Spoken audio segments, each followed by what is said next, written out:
नमस्कार दोस्तों, जैसा कि हमारी पिछली क्लासेस में हम सिलेबस को डिस्कस कर चुके हैं अंग्रेजी के और कुछ बेसिक चीज़ें भी हम लोग स्टार्ट कर चुके थे।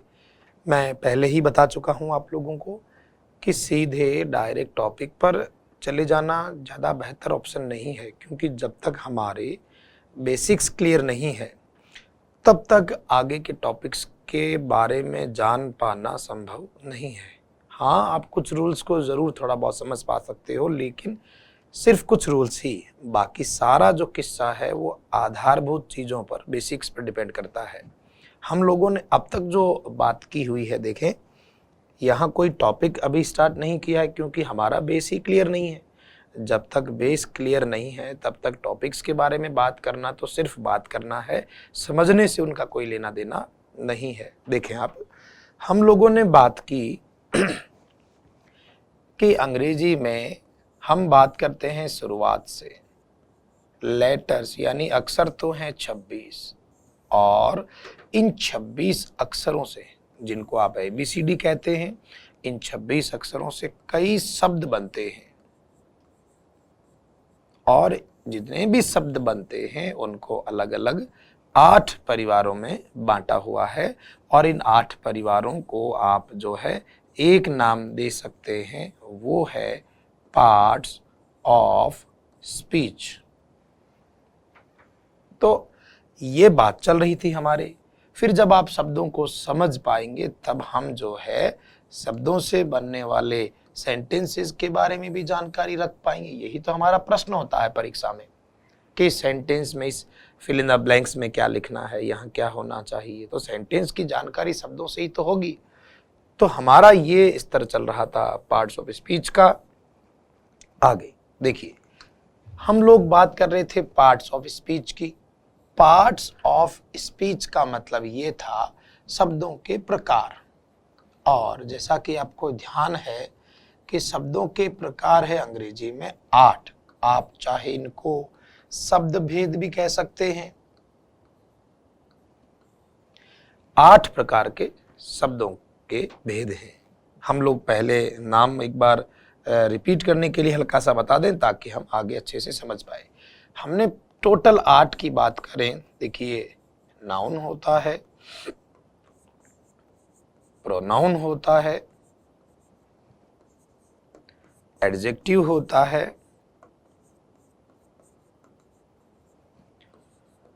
वर्ब है, एडवर्ब है,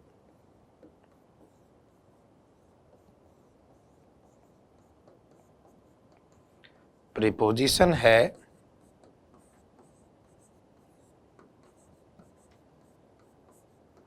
कंजक्शन है और इंटरजेक्शन है।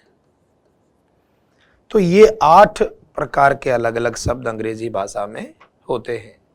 हमारी पिछली क्लास में हम लोगों ने देखिए बात की थी नाउन के बारे में। मैं बता चुका था कि जितने भी नाम हैं इन्हें ही हम लोग जो है नाउन कहते हैं। काफ़ी सारे एग्जाम्पल्स भी हमने दिए कि भाई जैसे आपका नाम है, मेरा नाम है, हम जो पढ़ रहे हैं उसका विषय का नाम है, उस भाषा का नाम है। तो नाम सारे नाउन्स होते हैं।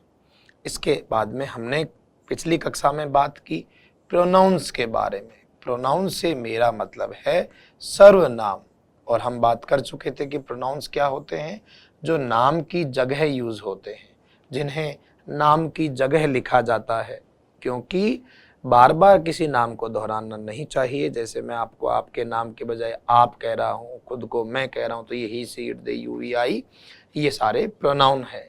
हम बात कर चुके थे कि ये दोनों ही किसी सेंटेंस में सब्जेक्ट बनते हैं और ये दोनों ही किसी सेंटेंस में ऑब्जेक्ट बनते हैं। सब्जेक्ट और ऑब्जेक्ट ये दोनों ही बनते हैं। इसके बाद हमने पिछली कक्षा में चर्चा की एडजेक्टिव्स की, कि एडजेक्टिव्स जिन्हें आप जो है कहते हैं विशेषण। तो एडजेक्टिव्स के बारे में हमने बात कर ली थी कि जो नाउन और प्रोनाउंस के लिए जितने भी वर्ड्स यूज होते हैं, चाहे वो उनकी संख्या बताता है, मात्रा बताता है, रंग रूप आकार बताता है या और अदर कोई भी क्वालिटी बताता है, तो वो सारे एडजेक्टिव्स कहलाते हैं। इसके बाद हमने बात की थी बच्चों वर्ब की, वर्ब को जिसको हम कहते हैं क्रिया, क्रिया कहते हैं। और वर्ब के बारे में हम बात कर चुके थे पिछली क्लास में कि कुछ हेल्पिंग वर्ब्स होती हैं, कुछ मेन वर्ब्स होती हैं। ये तो जब टॉपिक की बात करेंगे कि तब की बात, लेकिन ये वर्ब्स होती हैं। हेल्पिंग वर्ब्स में अपने जैसे इज़ार, वाज़र वगैरह आते हैं, और इसके अलावा कभी आपने मॉडल्स का नाम सुना हो, वो भी हेल्पिंग वर्ब हैं, तो हमने वो एग्जाम्पल्स लिखे। मेन वर्ब्स की बात करें तो मेन वर्ब यानी कि हम जितने भी काम करते हैं, जितने भी कार्य होते हैं, वो सारे मेन वर्ब्स कहलाते हैं। अब यहाँ तक हमारी क्लास पिछली में हम कवर कर चुके हैं। अब आगे तो आज हम स्टार्ट करते हैं हमारा एडवर्ब से। चलिए दोस्तों शुरू करते हैं। देखिए, जैसा कि आपको बता दिया है कि अंग्रेजी में शब्द चाहे लाख होते 8 प्रकारों में से ही हैं जिन्हें हम पार्ट्स ऑफ स्पीच कहते हैं। तो ये पार्ट्स ऑफ स्पीच में से हम 4 के बारे में बात कर चुके हैं, जिनमें पहला अपना था नाउन, दूसरा अपना था प्रोनाउन, तीसरा अपना था एडजेक्टिव, 4 नंबर अपनी थी वो वर्ब, और आज हम जो अपना स्टार्ट कर रहे हैं बात करना, क्योंकि आज सभी के बारे में परिचय पूरा हो जाएगा, एडवर्ब की बात करते हैं। अब देखिए, सबसे पहले तो एडवर्ब को बोलते क्या है। जैसे ये 2 टुकड़ों में बटा हुआ है, एड यानी एडजेक्टिव, वर्ब यानी वर्ब। वर्ब को जैसे आप लोग कहते हैं क्रिया, और एड यानी एडजेक्टिव, एडजेक्टिव को हम क्या कहते हैं, विशेषण। तो आप ये कह सकते हो कि हिंदी में इसका नाम है क्रिया विशेषण। ये सिर्फ नाम है। रही बात डेफिनेशन की, परिभाषा की, तो देखिए अलग अलग डेफिनेशंस अवेलेबल हैं बुक्स में। जैसे कि ये भी कहा जा सकता है कि वर्ब के एडजेक्टिव्स के लिए जो वर्ड आते हैं वो सारे एडवर्ब होते हैं, और ये एडवर्ब अपने आप के लिए भी आते हैं। पहले अच्छे से समझ लेते हैं हम लोग। देखें, नाउन प्रोनाउन के लिए जितने भी वर्ड आएंगे उन्हें हम कहते हैं एडजेक्टिव। ये तो ठीक बात है, लेकिन एडजेक्टिव और वर्ब के लिए जितने भी वर्ड यूज होते हैं वो कहलाते हैं एडवर्ब। और एक चीज और भी है, एडवर्ब वो शब्द भी हैं जो खुद के लिए ही आते हैं। यानी मैं यहाँ कहता हूं कि नाउन प्रोनाउन के लिए यूज होने वाले शब्द एडजेक्टिव हैं, ठीक वैसे ही एडजेक्टिव और वर्ब के लिए आने वाले एडवर्ब हैं, और एडवर्ब के लिए आने वाले भी एडवर्ब ही कहलाते हैं। जैसे बात कर लेते हैं कुछ एग्जाम्पल से। बात यहाँ टॉपिक की नहीं हो रही, बात है यहाँ आपके ज्ञान की, कितना नॉलेज आपका बेसिक क्लियर है। तो देखिए, मैं सेंटेंसेस लिख के आपको समझाता हूं। जैसे मैंने कहा ही इज वेरी इंटेलिजेंट।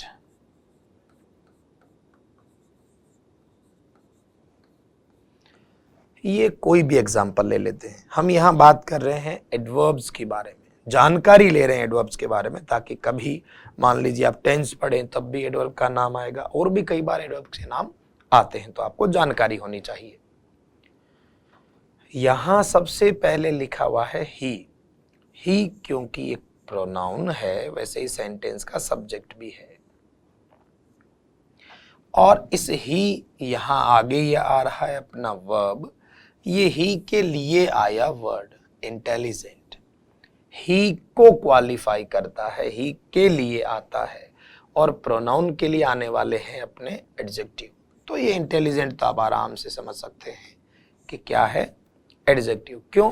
क्योंकि ये किसकी क्वालिटी बता रहा, प्रोनाउन की, और नाउन प्रोनाउन के लिए जो वर्ड्स यूज होते हैं वो एडजेक्टिव होते हैं। अब देखिए बेटा, आगे हमारा जो एक वर्ड बचा है वेरी। अब वेरी जो वर्ड है जिसका मतलब होता है बहुत, ये किस वर्ड को क्वालिफाई कर रहा है, किस वर्ड के लिए आ रहा है, ये सोचना है। देखिए, वह बहुत है, नहीं, इसका मतलब ही के लिए नहीं आ रहा।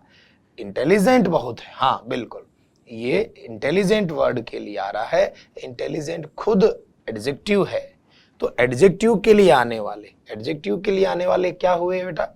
एडवर्ब। तो ये जो वेरी वर्ड है ये क्या है? एडवर्ब है। चलिए थोड़ा और समझा देते हैं। मान लीजिए आप यहां बात करते हो एडजेक्टिव के लिए आया, वर्ब के लिए क्या? तो वर्ब के जो 3 सवालों का जवाब दे, कब, कहां और कैसे, तो ये जो वर्ब के 3 क्वेश्चंस का आंसर देता है किसी सेंटेंस में, कब, कहां, कैसे, वो जितने भी जवाब होंगे वो सारे के सारे शब्द क्या होंगे बेटा?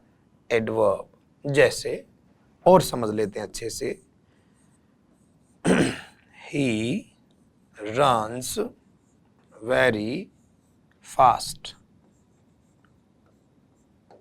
जैसे ये सेंटेंस है अपना, तो यहां ही अपना है प्रोनाउन और वर्ब आ गई रन्स, वह दौड़ता है बहुत तेज। अब दोनों शब्दों की बात कर रहे हैं यहां, वह दौड़ता है बहुत तेज। तो ये फास्ट जो वर्ड है, तेज शब्द है, ये तेज शब्द किसको मॉडिफाई, किसके लिए आया? ही के लिए आया कि दौड़ने के लिए? वह तेज है या दौड़ता तेज है? तो इसका मतलब दौड़ने के लिए आ रहा है, यानी वर्ब के लिए, और वर्ब के लिए आ रहा है, इसका मतलब ये क्या है? एडवर्ब है। अब एक वर्ड फिर बच गया, वेरी। जैसे वेरी यहां तो इंटेलिजेंट के लिए आ रहा था, एडजेक्टिव के लिए आ रहा था, अब यहां तो ये वेरी, दौड़ता बहुत है या तेज बहुत है? तो तेज बहुत दौड़ता है, तो ये वर्ड आ रहा है फास्ट के लिए, जो कि पहले से ही क्या है बेटा? एडवर्ब। तो ये भी क्या कहलाएगा? एडवर्ब ही कहलाएगा। मतलब कि हम इस हिसाब से ये कह सकते हैं कि एडवर्ब्स जो हैं वो 3 कंडीशन के लिए काम आते हैं। ये एडजेक्टिव्स के लिए आ सकते हैं, ये वर्ब के लिए आ सकते हैं, और ये खुद अपने आप के लिए आ सकते हैं, तीनों कंडीशन में। हम और भी एग्जांपल ले सकते हैं, जैसे सी वॉक्स स्लोली, वह चलती है धीरे धीरे। आपने वर्ब की बात की, चलती है, चलती कैसे? धीरे धीरे, तो ये क्या है? एडवर्ब है। आपने कहा कहां जाना है, मैं कहता हूं गो देयर, जाना है कहां? देयर, तो ये हियर देयर ये भी क्या है? एडवर्ब्स हैं। या फिर कब की बात करें, जैसे कहा कि मैं अभी खाना खा रहा हूं, तो खाना तो है वर्ब, और कब खा रहा है? अभी। अभी का मतलब है नाउ, तो ये नाउ वर्ड क्या है? एडवर्ब। और भी बहुत सारे हैं, जैसे आपने कहा कि मैं कल किताबें लेने जाऊंगा, तो जाना तो अपना क्या है? वर्ब है, और जाएगा कब? कल, टुमारो, चाहे टुमारो कहें या यस्टरडे कहें, तो ये जो सारे शब्द हैं बेटा, ये क्या कहलाते हैं? एडवर्ब्स। तो ये कुछ एग्जांपल्स हम लिख लेते हैं, आप आराम से पोज करके वीडियो को, सारे एग्जांपल्स को नोट कर सकते हो। और हम यहाँ अब ये सिर्फ एक हल्का सा आइडिया दे रहा था, मैं कोई यहाँ एडवर्ब टॉपिक नहीं पढ़ा रहा, हमें तो यहाँ जो है एडवर्ब्स के कुछ एग्जाम्पल्स लिखने थे, हम जिनकी बात कर रहे थे। तो एक बार हम लोग जो है इनके कुछ एग्जाम्पल्स यानी कि लिख लेते हैं कि एडवर्ब्स कौन कौन से हैं। यहाँ तो उदाहरण दिए हमने, हम यहाँ परिचय ले रहे हैं शब्द का, वर्ड परिचय ले रहे हैं एडवर्ब का, कि एडवर्ब क्या होता है। तो देखें हम लोग कौन कौन से एडवर्ब हैं वो भी मैं लिखवा देता हूँ। सभी तो लिखवाना पॉसिबल नहीं है, पर हाँ इससे काफ़ी आइडिया हो जाना चाहिए कि एडवर्ब कौन कौन से हैं। देखें, जैसे आपने कहा कि वेरी, तो वेरी भी एडवर्ब है। आपने कहा सो नाइस, सो भी एडवर्ब है। टू गुड, टू भी एडवर्ब है। इसके अलावा आपको ये कहा गया कि भाई वर्ब के 3 सवालों का जवाब, जैसे कब, तो आपने कहा मैं अभी सो रहा हूं, तो नाउ। नहीं, हम आज जाएंगे, तो टुडे। आपने कहा हम कल जाएंगे, तो कल, तो ये तो कब का जवाब देने वाले शब्द हो गए। कहाँ का जवाब देने वाले यूजुअली अपन ने देखा होगा हियर, देयर, वेयर, ये सारे कहाँ की बात करते हैं। कैसे, कैसे जैसे आपने कहा कैसे चलती है, धीरे धीरे तो स्लोली। या मैं कहूं कोई और एग्जाम्पल, बच्चे चुपचाप बैठे हैं, कैसे बैठे हैं, चुपचाप, तो वो चुपचाप साइलेंटली हो गया। आप अपना काम बड़े सफाई से करते हो, कैसे करते हैं, सफाई से, क्लियरली। वह अपना काम बड़ी ईमानदारी से करता है, ऑनेस्टली। आप देख रहे हैं अधिकतर वर्ड जो है इनके एंड में ly आ रहा, तो अधिकतर शब्द जिनके अंत में ly आता है वो एडवर्ब से बिलोंग करते हैं। मैं कह रहा हूं अधिकतर, ये नहीं कह रहा हूं 100%, पर ये अधिकतर शब्द हैं जो कि एडवर्ब की कैटेगरी में आते हैं। आप आराम से इनको लिख सकते हैं एग्जाम्पल्स। हमारा यहाँ टॉपिक तो शुरू करने का उद्देश्य है, पर उससे पहले सभी चीज़ों की आपको हर शब्द की जानकारी होनी चाहिए, बस वही कार्य हमारा चल रहा है। तो ये बातें की हमने एडवर्ब के बारे में। तो हम नाउन, प्रोनाउन, एडजेक्टिव, वर्ब और एडवर्ब के बारे में बात कर चुके हैं। अब आगे नेक्स्ट देखिए 6 नंबर हमारा पार्ट्स ऑफ स्पीच में से हो गया है नाउन, प्रोनाउन। आपको ध्यान होना चाहिए, इनका ये आधार है अंग्रेजी के, इनके बिना किसी भी टॉपिक के बारे में सोचना ही गलत है। वर्ब हो गया, अभी हमने बात कर ली है एडवर्ब की भी थोड़ी बहुत। अब देखिए बच्चों, हम बात करते हैं अपना नेक्स्ट पॉइंट, प्रेपोजिशन की।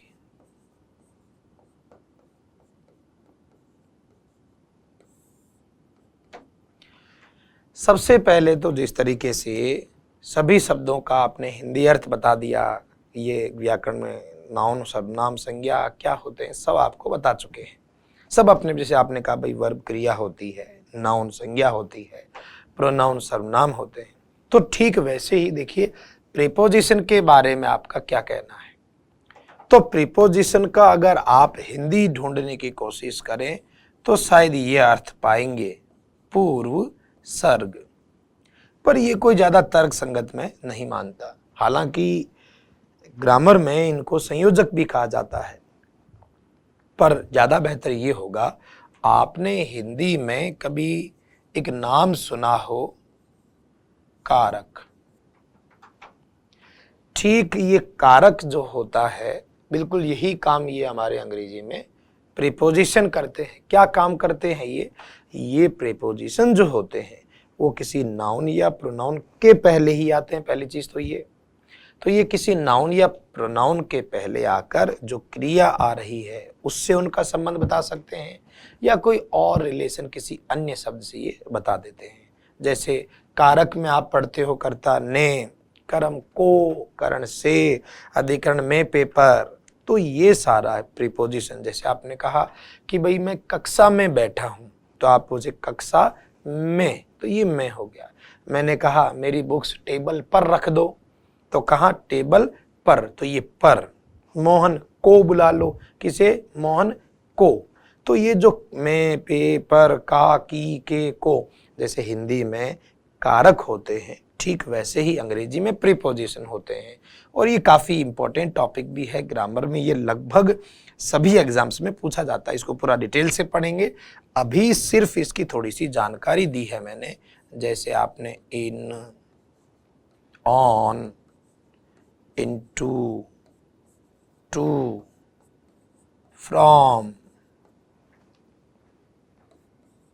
बाय, between, among, over,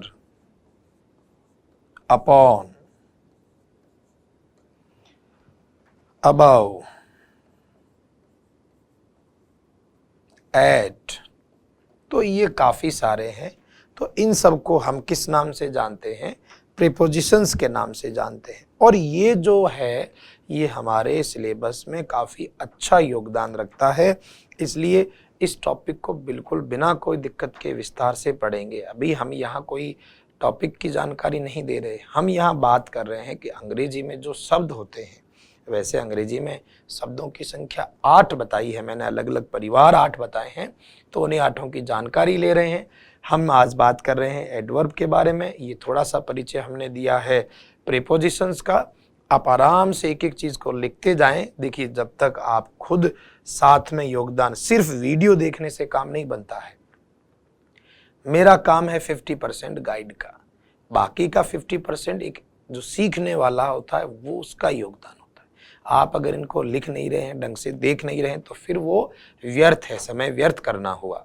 चलें आगे बढ़ते हैं।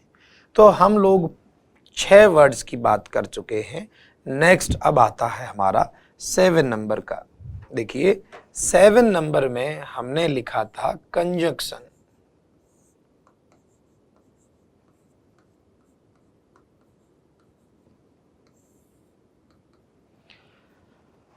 बात करते हैं कंजक्शंस की। कंजक्शन आपको ध्यान होगा, कंजक्शन किसको बोलते हैं। हिंदी में इसके पैरेलल भी आपने एक शब्द सुना होगा, जैसे इसके पैरेलल, इसके समानांतर हिंदी में कहते हैं संयोजक। योजक शब्द आपने सुने होंगे, योजक चिन्ह भी होते हैं। देखो चलो इसके नाम से ही बात करते हैं। ये लिखा हुआ है जंक्शन। जंक्शन का मतलब जानते हो, एक तो सिर्फ होता है रेलवे स्टेशन और एक होता है जंक्शन। दोनों में अंतर समझते हो। स्टेशन जो होता है वहां तो ये रहता है कि भाई ट्रेन आई, रुकी और सीधे उसी रास्ते से चली गई आगे। लेकिन जंक्शन में क्या है, एक से ज्यादा दिशाओं से गाड़ियां आती हैं और अलग अलग दिशाओं में भी जाती हैं, तो वो उनको जोड़ने का काम करता है। जंक्शन यानी जोड़ने वाले। अब यहाँ कोई ट्रेन तो हमें जोड़नी नहीं, हमारी बात यहाँ चल रही है ग्रामर की। तो ग्रामर में हम लोग बात कर रहे हैं कंजक्शंस होते क्या है। तो ग्रामर में किनको जोड़ें फिर कंजक्शन, तो हमने अब तक जो इतने सारे शब्द पढ़े उनको जोड़ देते हैं कंजक्शन। फिर जो वाक्य बनते हैं उनको जोड़ देते हैं। हालांकि अगर बहुत गहराई में जाए तो कंजक्शन 4 चीजों को जोड़ते हैं। सबसे पहले शब्द को, जिसको वर्ड कहते हैं, शब्द समूह को, जिसको फ्रेज कहते हैं, उपवाक्य क्लोज कहते हैं, को जोड़ते हैं, और वाक्य सेंटेंस को जोड़ते हैं। पर मैं गहराई में ना बताते हुए सिर्फ इतना बता दूं कि कंजक्शन यानी वो वर्ड जो 2 शब्दों को, 2 वर्ड्स को या 2 सेंटेंसेस को जोड़ते हैं। कैसे? हमने जैसे 2 शब्द लिए, मैं और मोहित। अब मैं एक शब्द है, मोहित दूसरा शब्द है। तो इन दोनों शब्दों को ऐसा तो है नहीं कि लगातार लिखें, तो बीच में कोई ना कोई तो इनके साथी होना चाहिए जोड़ने वाला। तो हम सामान्यतः लिखते हैं मैं और वो। तो ये शब्दों को जोड़ने का काम करता है। सेंटेंस को भी जोड़ देते हैं ये। जैसे मान लीजिएगा कि मैं खड़ा होकर पढ़ा रहा हूं, लेकिन आप बैठे बैठे पढ़ रहे हैं, तो मेरा खड़ा होकर पढ़ाने वाला जो सेंटेंस है और आपके बैठने वाला जो सेंटेंस है, दोनों को बीच में एक शब्द लिखा लेकिन। तो ये लेकिन कंजक्शन है। तो ऐसे काफ़ी सारे कंजक्शंस हैं जिनकी आगे चर्चा की जाएगी।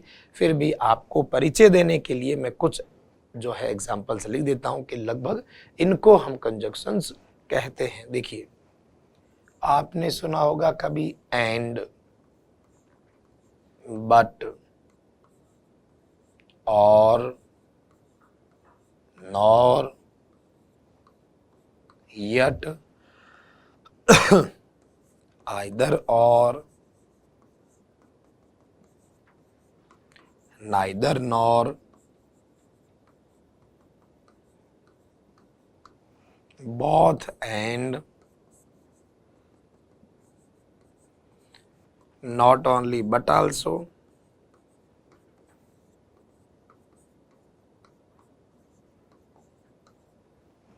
so that, such as, such that वगैरह, ऐसे काफी सारे कंजक्शंस हैं। तो देखिए ये कुछ एग्जाम्पल्स हैं जो बात करते हैं हमारे कंजक्शंस के बारे में।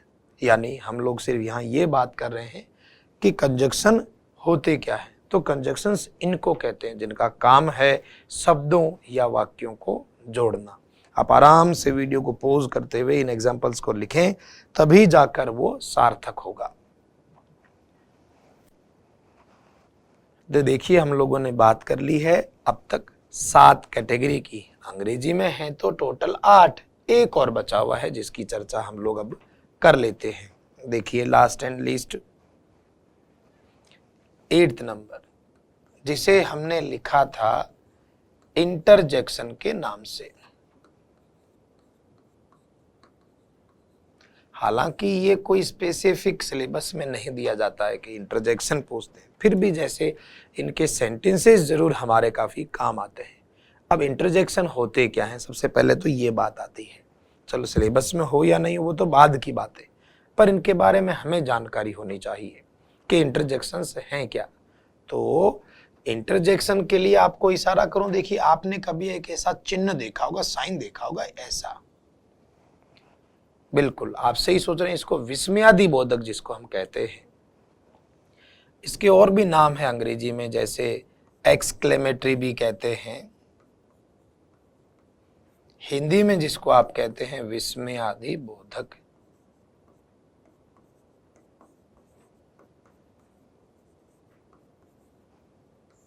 हिंदी में मात्राओं में मेरा हाथ तंग है तो मैं ज्यादा हिंदी लिखने की कोशिश नहीं कर रहा हूं, पर फिर भी आप लोगों की सुविधा के लिए मैं थोड़ी सी हिंदी लिख देता हूं। मेरा कार्य अंग्रेजी के बारे में बात करना है, तो इंग्लिश में आप बेफिक्र होकर आराम से जो एक एक चीज को समझें।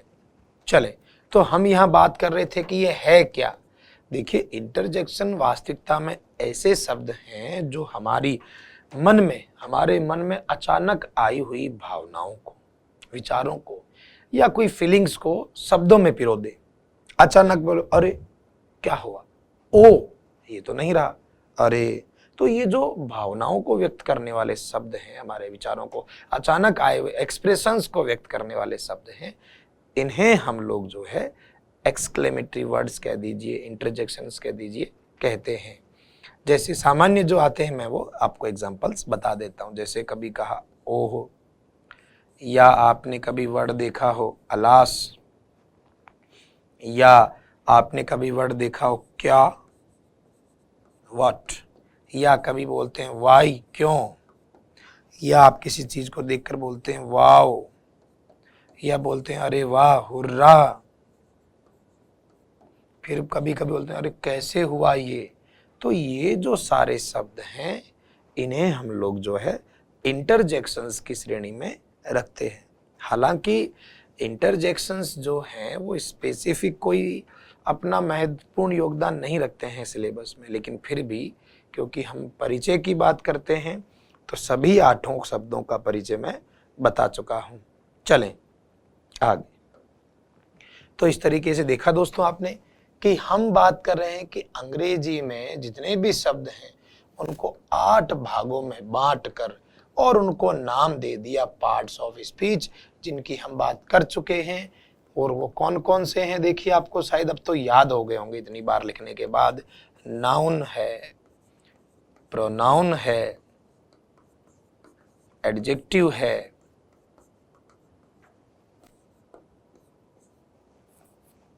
वर्ब है, एडवर्ब है,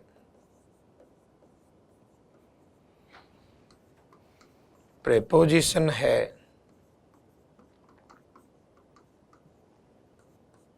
कंजक्शन है और एक अपना इंटरजेक्शन।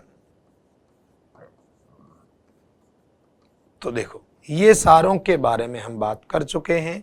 तो अब हमारा अगला पार्ट क्या, अभी टॉपिक स्टार्ट करने की बात नहीं कर रहे हैं हम लोग, टॉपिक हमारी नेक्स्ट क्लास से स्टार्ट हो जाएगा, क्योंकि मैंने वादा किया था कि मैं सबसे पहले छोटे छोटे जो बच्चे बिल्कुल पहली बार पढ़ रहे हैं अंग्रेजी, इस उद्देश्य से कि इस बार हम लोग जो है अपनी सफलता को प्राप्त करेंगे, तो इसीलिए मैं बेसिक बताते हुए चल रहा हूँ। मुझे यहाँ कोई जल्दबाजी में ट्रेन नहीं चलानी है। मैं हमेशा कहता हूँ कि जो जल्दी में है वो चले गए, भाई जो ज़्यादा जल्दी में थे वो तो चले गए हैं, हम तो अभी हैं मौजूद, तो हमारे पास समय है, काफ़ी आराम से एक एक चीज़ को समझा जा सकता है। तो अब आगे देखिए, टॉपिक तो अभी शुरू नहीं करेंगे इस कक्षा में, नेक्स्ट क्लास से हमारी टॉपिक शुरू हो जाएगा।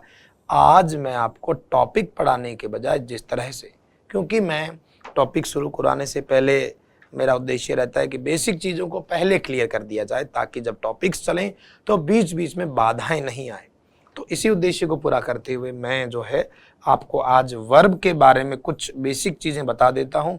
हम यहाँ टॉपिक वर्ब की बात नहीं कर रहे, वर्ब की कुछ बेसिक चीज़ें आपको बता दूं, ताकि जब भी आप टॉपिक पढ़ें अपना, तो वहाँ ये छोटी बड़ी चीज़ें आपको उलझाए नहीं। हालांकि वर्ब टॉपिक के वर्ब से रिलेटेड जो टॉपिक हैं बड़े, वो तो आपको पढ़ने होंगे आगे, जैसे कि टेंस हुआ, सब्जेक्ट वर्ब एग्रीमेंट हुआ, या और भी कोई टॉपिक, तो वो तो जब पढ़ेंगे तब की बात। अभी तो हम जो छोटी चीज़ें जानकारी में होनी चाहिए वो बता रहा हूँ। तो देखिए, हम बात करते हैं वर्ब के बारे में। हम यहाँ कोई टॉपिक वर्ब नहीं पढ़ रहे हैं, हम तो वर्ब की छोटी जानकारी ले रहे हैं ताकि फिर टॉपिक शुरू कर सके। इसके बाद अब हमारा जो अगली कक्षा से टॉपिक स्टार्ट हो जाएगा, फिर वही रूल्स वगैरह आएंगे, तो बीच में फिर इन चीज़ों के बारे में बातें करना ज़्यादा ठीक नहीं होता। ये तो पहले से ही हमारी जानकारी में होनी चाहिए। देखें, वर्ब, तो वर्ब्स जो हैं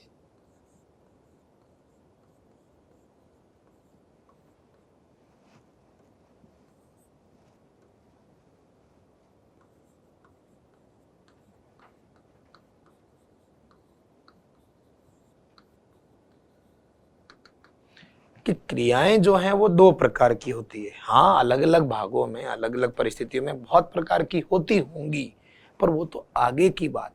अभी तो हम सामान्य स्थिति की बात कर रहे हैं, क्योंकि बेसिक्स चल रहे हैं कि हम लोगों ने बचपन से दो ही वर्ब्स को सुना। कौन कौन सी दो वर्ब्स को सुना आपने?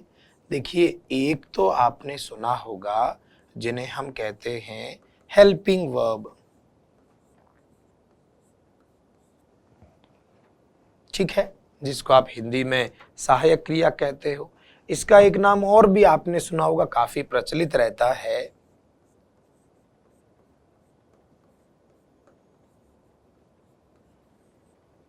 Auxiliary verb. देखिए, ये जो ऑक्सिलरी है और ये हेल्पिंग है, इनमें आपस में कोई फर्क नहीं, एक ही बात है, ये सिर्फ कहने का अंतर हो सकता है। तो ये तो रही सहायक क्रिया के बारे में। एक तो ये होती है, हम कह रहे हैं कि भाई वर्ब्स दो होती है, क्योंकि हम यहाँ कोई टॉपिक नहीं पढ़ रहे, बेसिक चीज़ों की बात कर रहे हैं। तो एक तो हेल्पिंग वर्ब हम जानते हैं, और एक हम सुनते हैं जिसे हम किस नाम से जानते, मेन वर्ब। तो यहाँ बात कर लेते हैं इन दोनों के बारे में कुछ छोटी चीज़ों की। छोटी चीज़ें इसलिए क्योंकि हम शुरुआत कर रहे हैं, शुरू किया नहीं है, क्योंकि आधार बनाना जरूरी है। तो पहले हम इन वर्ब की वो छोटी छोटी चीज़ें जान लें, ताकि पूरी अंग्रेजी में बाद में इन छोटी चीज़ों की वजह से हमें परेशानी नहीं हो। तो ये दो तरह की वर्ब्स होती हैं। पहले हम बात कर लेते हैं बेटा हेल्पिंग वर्ब्स के बारे में, तो चलें फिर थोड़ी मेन वर्ब के बारे में बात कर लेंगे। बात करने से मेरा मतलब टॉपिक नहीं चल रहा है, ये इनकी जानकारी ली जा रही है। तो पहला, जैसा कि मैंने कहा, हेल्पिंग वर्ब भी बोलते हैं इनको, और किस नाम से जानते,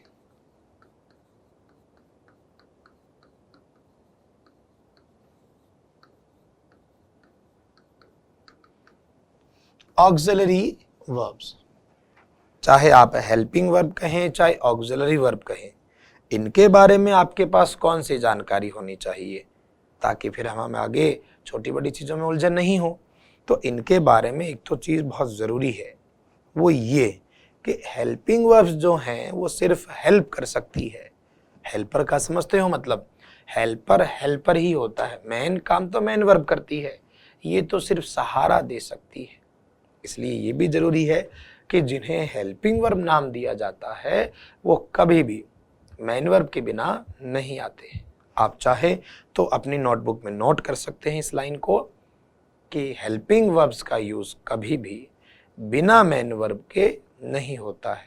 साथ के साथ ये भी आपको ध्यान रखना होगा, अगर कोई सेंटेंस में अकेली वर्ब आ रही है तो समझ लें कि वो हेल्पिंग वर्ब नहीं है, वो वहाँ मेन वर्ब के रूप में है। खैर ये बातें आगे होती जाएगी। अभी हम कुछ छोटी चीजों की जानकारी ले रहे हैं कि हेल्पिंग वर्ब, तो आपको यहाँ ये जानना जरूरी है, सबसे पहली जरूरी चीज ये line, there are total 24 helping verbs in English। देखिए ये पॉइंट थोड़ा ध्यान रखने का है कि हम जिन्हें हेल्पिंग वर्ब कहते हैं वो हैं कितनी आखिर। भाई पढ़ना नहीं पढ़ना तो आगे की बात है, पर सबसे पहले हमें कम से कम ये तो पता हो कि अंग्रेजी में कई बार ये नाम आता है helping verb, helping verb, helping verb, तो ये कौन सी है। तो आज हम पहले उनको बहुत अच्छे से देख लेते ताकि दोबारा कभी हेल्पिंग वर्ब नाम से हमें ये असमंजस नहीं हो कि ये हेल्पिंग वर्ब है या नहीं है। देखिए मैंने लिखा there are total 24 helping verbs in English, कि अंग्रेजी में कुल 24 हेल्पिंग वर्ब्स होती हैं। आप आराम से नोट करते जाएं, कहीं कोई जल्दबाजी की जरूरत नहीं है, क्योंकि ज्यादा जल्दबाजी की है तो हो सकता है फिर अगली वैकेंसी में तैयारी करनी पड़े। यहाँ जल्दबाजी की जरूरत नहीं है, आराम से, क्योंकि मैं एक एक चीज को जब स्पष्ट कर रहा हूं तो सारी जिम्मेदारी भी मेरी है एक एक टॉपिक को क्लियर करवाने की। आप बस भरोसा, विश्वास प्लस साथ के साथ लगन जरूरी है। जितना मैं बताऊं तसल्ली से देखें उसको, कहीं कोई इश्यू आता है तो बात आप कमेंट्स भी बात कर सकते हैं। चलें, there are total 24 helping verbs in English. ये कह रहा है कि अंग्रेजी में कुल 24 हेल्पिंग वर्ब हैं। अब देखिए 24 हेल्पिंग वर्ब्स कौन सी हैं, हम यहाँ याद करें या ना करें, लेकिन इतनी जानकारी हमें जरूर होनी चाहिए कि वो 24 हेल्पिंग वर्ब्स कौन कौन सी हैं। कम से कम हमें आइडिया तो होना चाहिए इस चीज का। तो देखिए जो हेल्पिंग वर्ब हैं 24, उनको दो भागों में बांटते हैं। कुछ हेल्पिंग वर्ब्स को तो हम प्राइमरी हेल्पिंग वर्ब्स कहते हैं, और इसके अलावा प्राइमरी का आप हिंदी मतलब भी जानते होंगे, प्राथमिक क्रियाएं।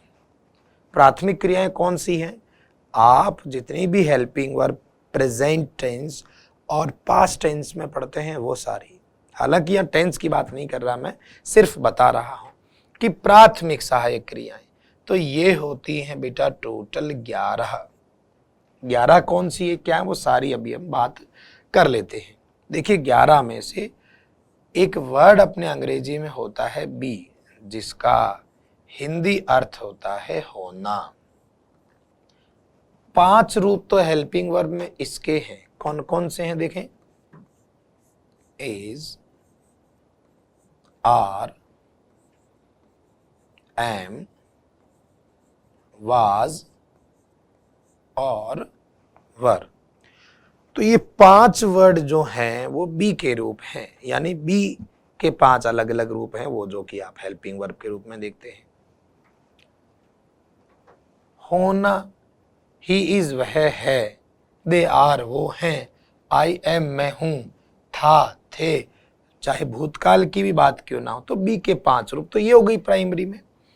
3 शब्द हैं अपने हैव की फैमिली के, जैसे कौन कौन, एक अपना हैज, एक अपना हैव और कौन, हैड।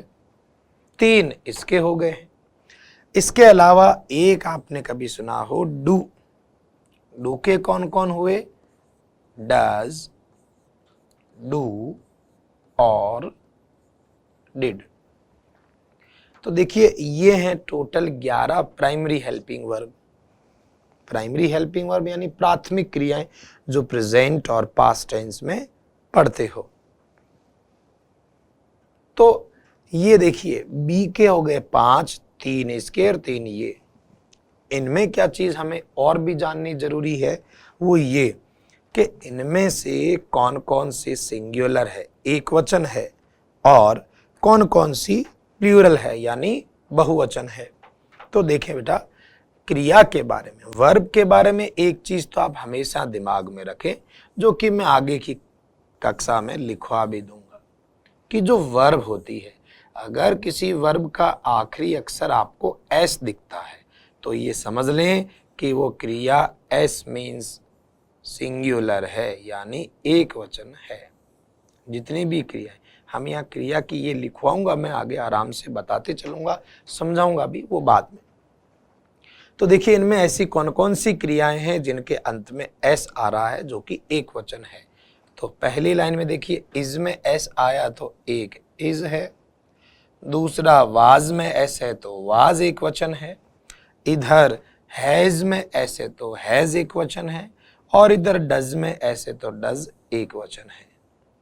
तो ये सारी क्रियाएं वो हैं जो एक वचन का मतलब ये है कि ये क्रियाएं तब आती हैं जब एक के बारे में बात हो रही हो, एक वचन के बारे में बात हो रही हो। आगे बात करें तो देखें आर बहुवचन है, वर बहुवचन है, हैव बहुवचन है और डू बहुवचन यानी प्लूरल। ये क्रियाएं हैं जो कि प्लूरल हैं। प्लूरल का मतलब है ये तब आती हैं जब दो या दो से ज्यादा के बारे में बात हो। अब बचे हैड और डिड। तो बता दें आपको, हैड और डिड का सिंगुलर या प्लूरल से कोई लिंक नहीं है। ये दोनों के साथ आ सकती है, सिंगुलर के साथ भी आ सकती है और प्लूरल के साथ भी आ सकती है। और रही बात हमारे एम की, तो एम की आपको जानकारी है कि ये किसके साथ आता है, सिर्फ आई के साथ में आता है। तो ये तो हुई प्राइमरी की बातें। अभी तो सिर्फ 11 हुई है, टोटल कितनी है 24। तो दूसरा जो हिस्सा है बेटा उसे हम कहते हैं मॉडल्स। मॉडल्स जिन्हें आप बचपन से मॉडल एक्सिलरीज या मॉडल ऑक्सिलरीज क्रियाओं के नाम से पढ़ते आए। और जब टोटल 24 हैं, 24 हैं, तो 24 में से मॉडल्स कितने बचे बेटा 13 there are 13 modals in English. तो इस तरह से 13 मॉडल्स और 11 प्राइमरी हेल्पिंग वर्ब्स मिलकर टोटल 24 हेल्पिंग वर्ब बनती है। तो यहाँ मॉडल्स भी हम लिख देते हैं एक बार ताकि आपको जानकारी रहे, क्योंकि हम यहाँ टॉपिक नहीं पढ़ा रहे, पर हमको ये तो जानकारी होनी चाहिए कि अंग्रेजी में जो 24 हेल्पिंग वर्ब हैं वो कौन कौन सी हैं। देखें मैं लिख देता हूँ, आप भी बोलने की कोशिश करें, शायद आपको ध्यान होगा। Can, could, will, would, may, might, shall, should, must, used to, ought to, need not, एक और बची है dare not। एक बार देख लेते हैं अच्छे से कि हो गई क्या 13। 1 2 3 4 5 6 7 8 9 10 11 12 13। देखिए बेटा, तो यहाँ जो आपके सामने 13 लिखी है ये मॉडल्स कहलाती हैं। मॉडल्स के बारे में आपको क्या जानकारी होनी चाहिए, जैसे आपको ये बताया कि ये सिंगुलर है, ये प्लूरल है, पर मॉडल्स का सिंगुलर प्लूरल के बारे में क्या विचार है। तो दोस्तों ध्यान रखना कि मॉडल्स का सिंगुलर प्लूरल से कोई लेना देना नहीं है। मॉडल्स चाहे आप सिंगुलर के साथ लिखें चाहे प्लूरल के साथ लिखें, इन्हें कोई दिक्कत नहीं है। आई कैन बिल्कुल ठीक है, सी कैन बिल्कुल ठीक है, दे कैन बिल्कुल ठीक है। तो इन पर सिंगुलर प्लूरल का कोई इफेक्ट नहीं पड़ता। तो ये टोटल, अब देखिए आप आराम से इसको बोर्ड पे देख के बढ़िया से अपने नोटबुक में नोट कर सकते हैं कि अंग्रेजी में कुल टोटल 24 हेल्पिंग वर्ब होती हैं, जिनमें से 11 को हम प्राइमरी हेल्पिंग वर्ब बोलते हैं और बाकी की जो 13 है वो मॉडल्स कहलाती हैं। और 13 और 11 मिलकर टोटल कितनी हेल्पिंग वर्ब हुई 24। यहाँ कोई टॉपिक वर्ब नहीं चल रहा। यहाँ तो सिर्फ आपको जानकारी देने की कोशिश हो रही है कि कम से कम आपको ये तो जानकारी हो कि जिन अंग्रेजी में हम पढ़ने जा रहे हैं उसमें क्रियाएं कौन कौन सी हैं। तो ये जानकारी थी हेल्पिंग वर्ब के बारे में। हम लोगों ने आज बात की पार्ट्स ऑफ स्पीच के 8 भागों के बारे में, परिचय दिया है टोटल, और वर्ब की जानकारी शुरू की। वर्ब में आपको मैंने बता दिया है कि 2 है, हेल्पिंग वर्ब और मेन वर्ब। हेल्पिंग वर्ब के बारे में आपको मैंने ये जानकारी बताई है कि टोटल 24 हेल्पिंग वर्ब है, जिनमें से कुछ एक प्राइमरी कहलाती हैं और कुछ मॉडल्स कहलाती है। कौन कौन सी हेल्पिंग वर्ब है मैं सारी लिखवा चुका हूं। तो अब ये व्याकरण का जो ग्रामर वाला पार्ट है यही होता है। अब देखिए हमारी जो नेक्स्ट क्लास होगी, नेक्स्ट क्लास में हम लोग थोड़ी सी जानकारी लेंगे किसके बारे में, मेन वर्ब के बारे में। और फिर हमारा जो पहला टॉपिक है वो शुरू होगा ग्रामर का, क्योंकि आपको छोटी बड़ी सारी चीजें मैं बता चुका होऊंगा तो आपको टॉपिक्स भी अच्छे से समझ आएंगे। और बाकी जितने भी टॉपिक पढ़ें आराम से उसके नोट्स बनाएं, प्लस प्रीवियस ईयर्स के क्वेश्चंस ज़रूर आप सॉल्व करें। चाहे तो मार्केट से पेपर्स आप कहीं से कलेक्ट कर लें, या फिर कोई ऐसी बुक्स आती हों जिनमें पिछले परीक्षाओं में पूछे हुए प्रश्नों के क्वेश्चंस दे रखे हों कहीं टॉपिक वाइज, तो वो एक बहुत अच्छा ऑप्शन है। हालांकि हमने अभी टॉपिक शुरू नहीं किया है, हमारी अगली क्लास से हमारा थोड़ा ये वर्ब का पोर्शन बचा है, ये करके हम अपना टॉपिक शुरू करेंगे। बिल्कुल बाकायदा एक एक टॉपिक बिल्कुल डिटेल से तसल्ली से समझेंगे। तो ये हमारा ग्रामर का पार्ट हो चुका है। अब हम बात करते हैं वर्ड मीनिंग्स की। देखिए आपको ध्यान हो, वर्ड मीनिंग्स में हम एक तो याद कर रहे हैं वन वर्ड सब्स्टिट्यूशन।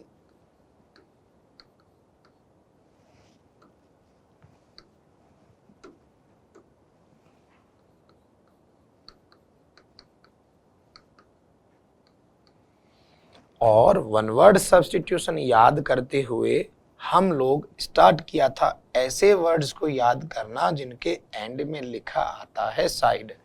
और साइड का हम मतलब पहले भी बता चुके हैं 2 बार, हत्या, किसी ना किसी की हत्या। अंग्रेजी में चाहे क्या कह दे, किलिंग या मर्डर। तो हम अब तक इसके 10 शब्द याद कर चुके हैं। तो वो 10 वर्ड भी आपको ध्यान से देखने, डे बाय डे रोज आपको लिखना भी है उनको। तो देखो जो अब तक मैं 10 वर्ड बता चुका हूं वो एक बार लिख देता हूं, फिर आगे आज के नए 5 शब्द और लिखेंगे। हम लिख चुके हैं पैरिसाइड, हम लिख चुके हैं पैट्रिसाइड, हम लिख चुके हैं पहले मैट्रिसाइड लिख देते हैं, मैट्रिसाइड लिख चुके हैं हम। इसके अलावा हम लिख चुके हैं सॉरोरिसाइड, इसके अलावा हम लिख चुके हैं फ्रैट्रिसाइड, फिर हम लिख चुके हैं आगे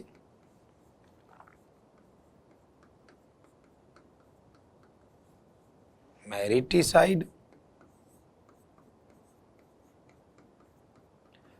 यूक्सोरिसाइड, रेजिसाइड,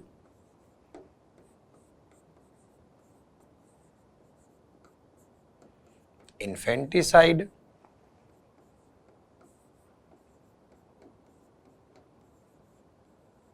और सुसाइड। ये 10 वर्ड्स की जानकारी हम पिछली क्लासेस में ले चुके हैं। आज इसके आगे 11 नंबर से पहले लिख लें फिर बात करेंगे।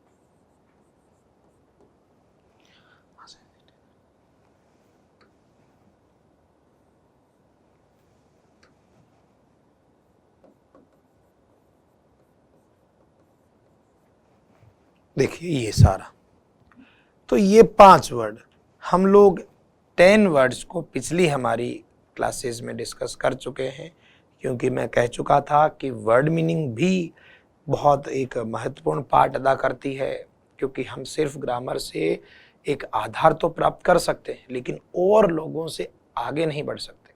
तो अगर हमें औरों से आगे बढ़ना है तो हमें वर्ड मीनिंग भी मजबूत करनी होगी। तो देखिए 10 वर्ड मैं बता चुका हूं। पेरिसाइड पेरेंट्स की हत्या, पेट्रिसाइड फादर की हत्या, मैट्रिसाइड मदर की हत्या, सोरोरिसाइड सिस्टर की हत्या, फ्रेट्रिसाइड ब्रदर की हत्या, मैरिटिसाइड हस्बैंड की हत्या, यूक्सोरिसाइड वाइफ की हत्या, रेजिसाइड राजा की किंग की हत्या, इन्फेंटिसाइड इन्फेंट यानी शिशु की हत्या, और सुसाइड जो है वो स्वयं की हत्या। अभी आगे बात करते हैं बाकी के 5 वर्ड्स की। देखिए बेटा, फैटिसाइड लिखा हुआ है। फैटिसाइड हत्या किसकी? फीटस की। FETUS foetus. फीटस किसको बोलते हैं? आपने कभी नाम सुना हो भ्रूण? देखिए इन्फेंट तो होता है शिशु, जन्म के बाद की हत्या, और भ्रूण यानी फीटस यानी जन्म से पहले मार देना। किसी को जन्म से पहले कोख में मार देना या किसी को भ्रूण को ही खत्म कर देना कोख में, वो भ्रूण हत्या कहलाता है, फेटिसाइड। ये जो इसका ज्यादातर चर्चा में रहता है, कन्या भ्रूण हत्या, फीमेल फेटिसाइड, तो ये थोड़ा काम का है।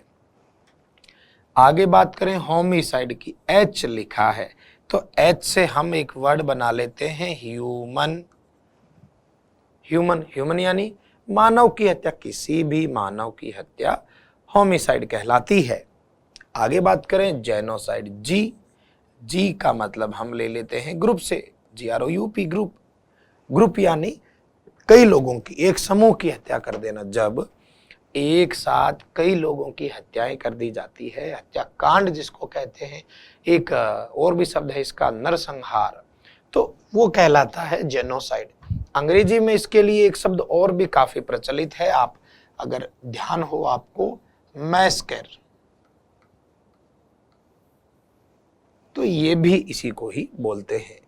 आगे देखिए एम्बिसाइड, एम्बिसाइड यानी दोस्त की हत्या, फ्रेंड की हत्या। और लास्ट में जो सबसे इंपॉर्टेंट इसमें बचता है वो है असेसिनेशन। ये पहले भी कई बार एग्जाम्स में पूछा जा चुका है, हालांकि इसके साथ में साइड वर्ड तो नहीं लिखा हुआ है, लेकिन फिर भी ये हत्या से संबंधित शब्द है, इंपॉर्टेंट शब्द है, तो मुझे लगा कि इनको इसी के साथ कवर करवा देना चाहिए। देखिए असेसिनेशन बोलते हैं आप जिनको कहें पॉलिटिकल मर्डर। पॉलिटिकल मर्डर का मतलब समझते हो कि अगर किसी की राजनीतिक कारणों से हत्या करा दी जाती है या राजनीतिक कारणों से हत्या कर दी जाती है तो राजनीतिक हत्या कहते हैं उसको, और वही आप अंग्रेजी में असेसिनेशन कह सकते हो। तो ये काफी इंपॉर्टेंट वर्ड है। तो देखिए इस तरीके से 15 वर्ड हम लोग जो है हमारे वन वर्ड सब्स्टिट्यूशन के कंप्लीट कर चुके हैं। आप आराम से इनको लिख लीजिए तसल्ली से, और इनके ऊपर आप रिसर्च भी कर सकते हैं। एक एक चीज को अच्छे से लर्न करना है। मैं 10 तक पहले ऑलरेडी लिखवा चुका हूं पिछले की क्लासेस में, और अब आज हमने लिख ली है 15। आगे की क्लासेस में इससे अगला कोई नया ग्रुप, क्योंकि रूट वर्ड्स से याद करना आसान रहता है। तो हमने साइड वाले, हालांकि लाखों तरह की हत्याएं होती है पर वो सारी हमारे काम की थोड़ी है।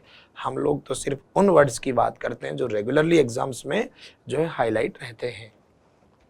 इसके अलावा हम लोग और याद कर रहे थे ग्लोसरी।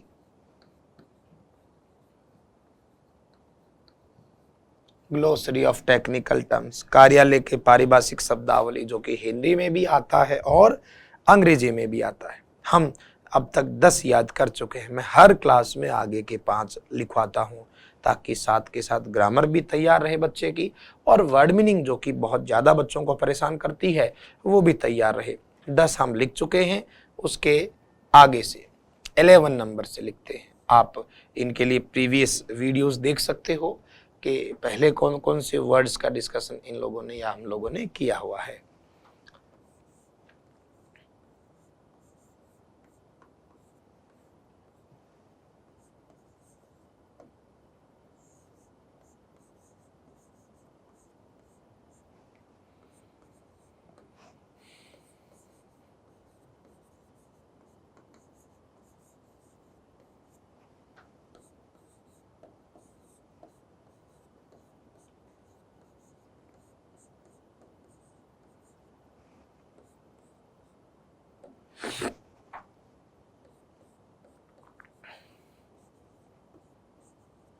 हाँ जी, देखो ये हमेशा डे बाय डे जब तक आप रेगुलरिटी नहीं बनाएंगे किसी चीज़ में, आप आगे नहीं बढ़ पाएंगे। तो यहाँ ये 5 वर्ड लिखे हैं, ये कार्यालयों में काम आने वाले, सरकारी कागजात में काम आने वाले शब्द हैं जो कि हिंदी और अंग्रेजी दोनों में पूछे जाते हैं। तो सबसे पहले लिखा हुआ है वर्डिक्ट। वर्डिक्ट का पहले तो मतलब लिख देते हैं, अधिमत, या फिर इसका दूसरा नाम हम ले सकते हैं निर्णय। देखिए वर्डिक्ट क्या होता है, एक कोई निर्णय लेना हो और किसी निर्णय के लिए मान लीजिए 5-6 जनों की टीम है जिसे यूरी भी कहते हैं, तो उनमें से अगर भाई मान लीजिए टोटल 5 है, तो 5 में से अगर 3 का कोई मत है तो वो ज्यादा लोगों का मत है तो वो अधिमत है, और वही फिर बाद में उनका निर्णय माना जाएगा क्योंकि 2 के तो वोट कम हो गए। तो उसी तरीके से ज्यादा लोगों का मत या फिर वही निर्णय है, उसे अंग्रेजी में कहते हैं वर्डिक्ट। आगे देखिए एनेक्ट। एनेक्ट एक क्रिया है जिसका अर्थ होता है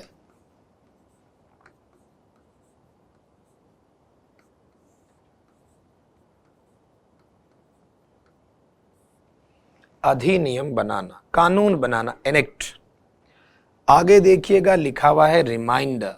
रिमाइंडर आपको ध्यान हो, हम लोग जो है एक मोबाइल में कैलेंडर में ऑप्शन भी होता है रिमाइंडर लगवाने का। रिमाइंडर लगवाने का मतलब क्या कि आप किसी काम को शायद भूल जाएं या कोई चीज़ याद नहीं रहे तो उसमें किसी एक डेट को आप एक चीज़ सेव कर लेते हैं रिमाइंडर, तो उस डेट को मोबाइल आपको याद दिला देता है। ठीक वैसा ही रिमाइंडर, रिमाइंड माइंड में डालने के लिए दोबारा, तो इसे कहते हैं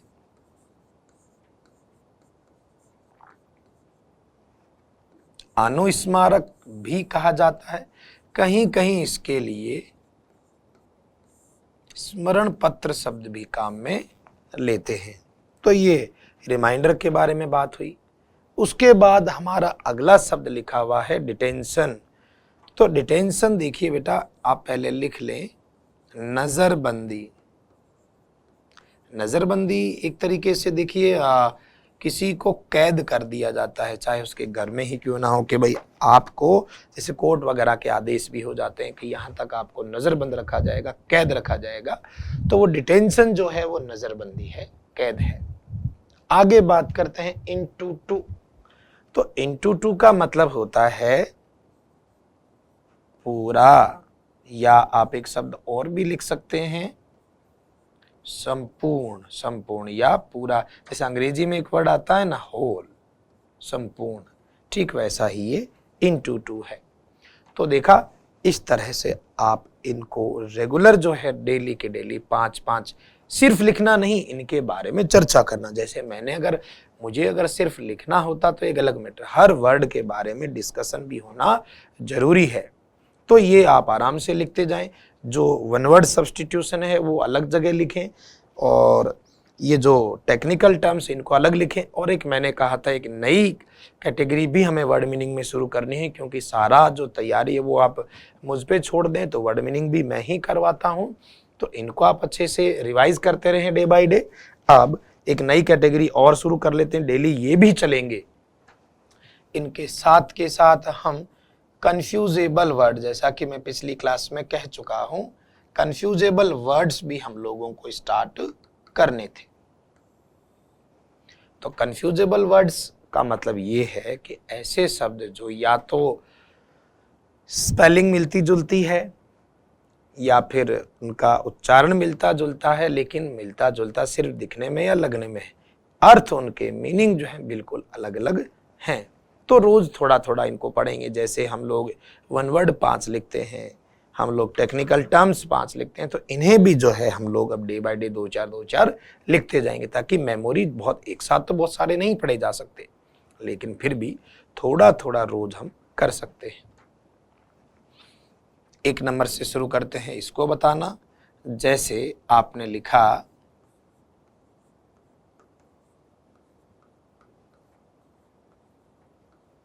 प्रिंसिपल,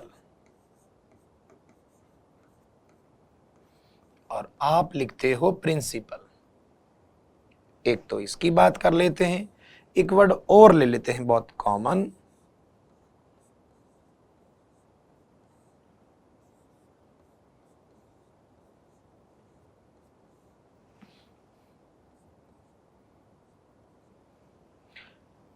ये तो principal principle, story storey, spellings में माइनर डिफरेंस है, लेकिन फिर भी दोनों अलग अलग शब्द हैं और दोनों के अलग अलग अर्थ भी हैं। तो वो जानकारी होनी चाहिए ताकि हम सेंटेंसेस में पढ़ सकें। अभी इनके बारे में डिस्कस कर लेते हैं। अगली क्लासेस में जब ये आगे और बढ़ते जाएंगे तो बीच बीच में हम इनके कुछ क्वेश्चंस भी पुटअप करते जाएंगे ताकि आपको आइडिया रहे कि किस तरीके से इसके क्वेश्चंस आ सकते हैं। देखिए, प्रिंसिपल, इसका मतलब होता है प्रधान या मुख्य, चीफ कह सकते हैं। जैसे स्कूल में मुख्य आदमी है प्रधानाचार्य, तो उसे भी हम जो है प्रिंसिपल, चीफ कह दीजिए, मैन कह दीजिए, मुख्य कह दीजिए। और नीचे वाला जो प्रिंसिपल है, इसका मतलब हो सकते हैं जीवन के नियम, या कोई व्यक्ति जो है अपने सिद्धांत बना लेता है, रूल्स बना लेता है, वो सारे सिद्धांत या नियम। जैसे कोई कोई अपने सिद्धांतों पर चलता है, अपने प्रिंसिपल्स पर चलता है। तो ये इतना फर्क है PAL और PLE का। आगे देखें, स्टोरी और स्टोरी। ये जो स्टोरी है इसका आप मतलब समझते होंगे कहानी। कहानी को हम कह सकते हैं ना, जैसे कोई थीम क्या है, वे अलग अलग छोटी बड़ी कहानियां पढ़ते हैं, उनके अंदर की मुख्य थीम क्या है, तो वो थीम कहानी। लेकिन ये जो स्टोरी है इसमें ई आया, इसका अर्थ होता है मंजिल। और मंजिल कौन सी? मंजिल वो नहीं जिनकी तलाश हमें है, मंजिल वो जो घरों पर बनती है। जैसे 2 मंजिला मकान, तो 2 स्टोरीज। आजकल बहुमंजिला इमारतें बहुत बनी हुई है, तो मल्टी स्टोरीज, तो वो वाला स्टोरी यानी मकान, बिल्डिंग वाला, भवन वाला मंजिल। तो ये इस तरीके से रोज डे बाय डे थोड़ा थोड़ा आप इनको पढ़ते जाएं, तसल्ली से नोट करते जाएं। जब तक खुद लिखकर काम नहीं करेंगे तब तक कोई चीज़ याद नहीं होगी। तो आप इनको भी कंटिन्यू करें, साथ के साथ ग्रामर को भी। हम अपने अगली क्लास में वर्ब के, जो मेन वर्ब का थोड़ा सा पार्ट बचा हुआ है वो, और फिर हमारे किसी टॉपिक की शुरुआत करेंगे। वही जिस तरह से हमने अंग्रेजी शुरू की है, उस टॉपिक के बिल्कुल बारीक से बारीक चीज़ों को बताते हुए अच्छे से अच्छे नियम भी हम लोग चर्चा करेंगे। तो आप आराम से पढ़ें। Thank you.